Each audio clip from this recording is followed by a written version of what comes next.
पहले में भी जाना हुआ, हमारे आशीष जी वहां से चुनावी मैदान में हैं और मैं आपको लिख कर देकर जाने को तैयार हूं। उत्तराखंड में भी भाजपा का चुनाव हुआ, मुख्यमंत्री धामी चुनाव जिस तरह से हारे, ठीक उसी तरह से इन त्रिपुरा चुनावों में डॉक्टर मानिक शाह की हार निश्चित है।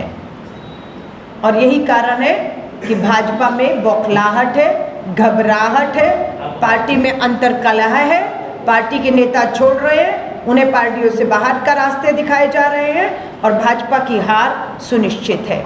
मैं दोबारा दोहरा देना चाहती हूँ, मुझे गर्व है ये बताते हुए कि कांग्रेस की राजस्थान सरकार ने बजट पेश किया और ये कह दिया कि 1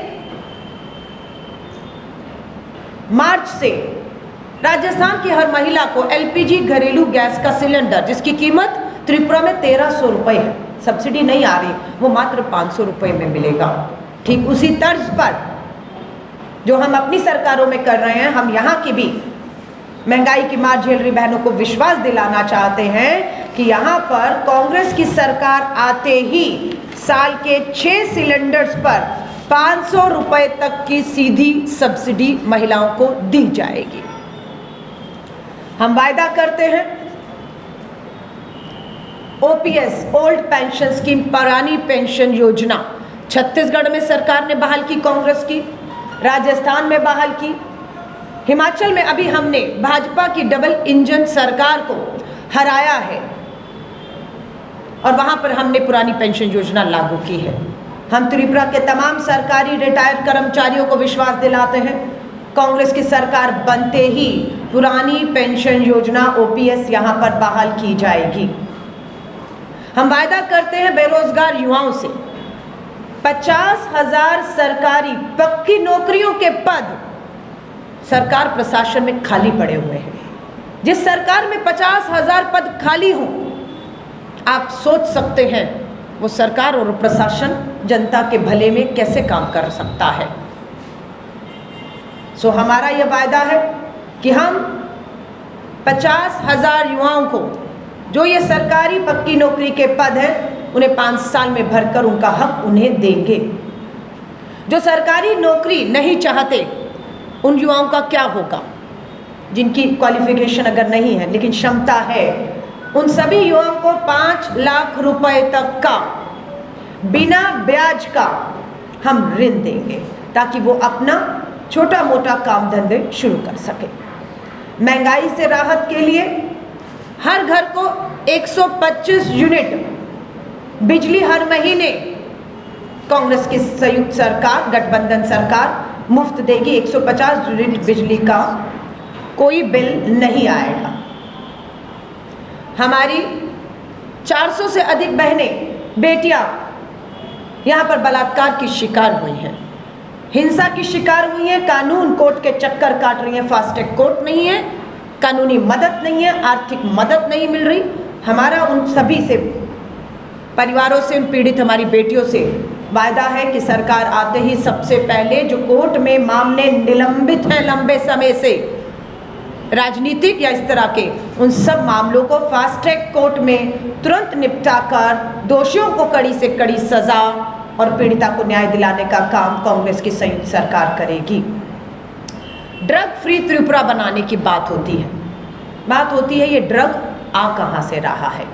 दोबारा दोहरा रही हूँ, डंके की चोट पर बिना डरे कह रही हूँ, ये नशा पूरे देश में, गुजरात जहाँ से देश के प्रधानमंत्री, देश के गृह मंत्री आते हैं, उस गुजरात के भुज में जो मुद्रा पोर्ट है, बंदरगाह है, जिसका मालिक कोई और नहीं, पूंजीपति मित्र अडानी है। अफगानिस्तान और पाकिस्तान से मुद्रा पोर्ट, अडानी के पोर्ट से देश भर में नशा सप्लाई हो रहा है।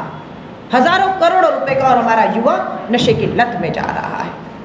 हम त्रिपुरा को नशा मुक्त बनाएंगे, युवाओं को रोजगार देने की हम बात करते हैं और इन्हीं सब चीज़ों के साथ हम पूरे विश्वास के साथ कह रहे हैं कि कांग्रेस गठबंधन की सरकार ठीक जिस तरह से उत्तराखंड के अभी चुनाव में मुख्यमंत्री को हराया, यहाँ हराएंगे। जिस तरह हिमाचल में डबल इंजन की सरकार को हराकर कांग्रेस ने अपनी सरकार बनाई, उसी तर्ज पे यहाँ पर हम गठबंधन की सरकार 2 मार्च को बनाने जा रहे हैं। भाजपा बौखलाहट में हमें मालूम है। मैं जिक्र करना चाहूँगी, जब मैं NSUI की राष्ट्रीय अध्यक्ष थी 1998-1999 में, मुजिबुर इस्लाम मेरे NSUI के यहाँ के अध्यक्ष थे। आज मेरा दशकों बाद आना हुआ। पूछा NSUI का वो युवा जो त्रिपुरा की लड़ाई लड़ रहा था, मुजिबुर इस्लाम वो कहाँ है? पता लगा इसी सरकार के तहत 2 साल पहले उसकी हत्या कर दी गई। आज दुख है कि मेरा वो साथी जिन्हें मैं उम्मीद कर रही थी कि मेरे साथ बैठे होंगे, आज वो नहीं है। और ये एक नहीं, ऐसे अनेकों हैं जो भाजपा के पिछले 5 साल में जो हिंसा हुई उसमें अपनी जानों को गंवाया है। मैं इस प्रेस वार्ता के बाद मुजिबुर इस्लाम के घर जा रही हूँ, उनकी धर्मपत्नी, उनके बच्चों से मिलूंगी और जितने भी लोग इस हिंसा में अपनी जान गंवाई है, हम उस सभी परिवारों के जिम्मेदारी हम लेंगे, क्योंकि वो लोकतंत्र की लड़ाई को लड़े थे, वो लोगों के हक अधिकारों की लड़ाई को लड़े थे और उनकी ज़बान को हिंसा से इस गोडसेवादी पार्टी के नेताओं ने जो है वो बंद कर दिया। लेकिन वो आवाज़ें आज भी मेरे और हमारे जो लोग बैठे हैं, आप जैसे पत्रकार साथियों के माध्यम से आज भी खामोश नहीं कर पाए हैं। हम उम्मीद करते हैं, बधाई और शुभकामनाएं देना चाहती हूँ त्रिपुरा के लोगों को। निवेदन करूंगी 16 फरवरी को घरों से ज़रूर निकलिएगा, बदलाव के लिए निकलिएगा, चुनाव में हिस्सा लीजिएगा। और आज मेरा 4था-5वां दिन है त्रिपुरा के अंदर। जिस जिस कोने पर जनसभाएं की, वहाँ पर लोग बिल्कुल बदलाव की तरह इंतज़ार कर रहे हैं। जैसे मैंने आपको बताया, भाजपा की नाव को डूबने से अब कोई बचा नहीं सकता। भाजपा की उल्टी गिनती इन्हीं साल हुए हिमाचल के चुनावों से शुरू हो चुकी है। दूसरी बड़ी हार का सामना भाजपा को त्रिपुरा में करना पड़ेगा, ये मैं आपको 2 तारीख को साबित कर देंगे हम लोग। और इसी के बाद दक्षिण भारत में अगले महीने कर्नाटका के चुनाव है, वहाँ पर भी भाजपा की डबल इंजन की सरकार, कमीशन खोर सरकार औंधे मुँह आकर गिरेगी।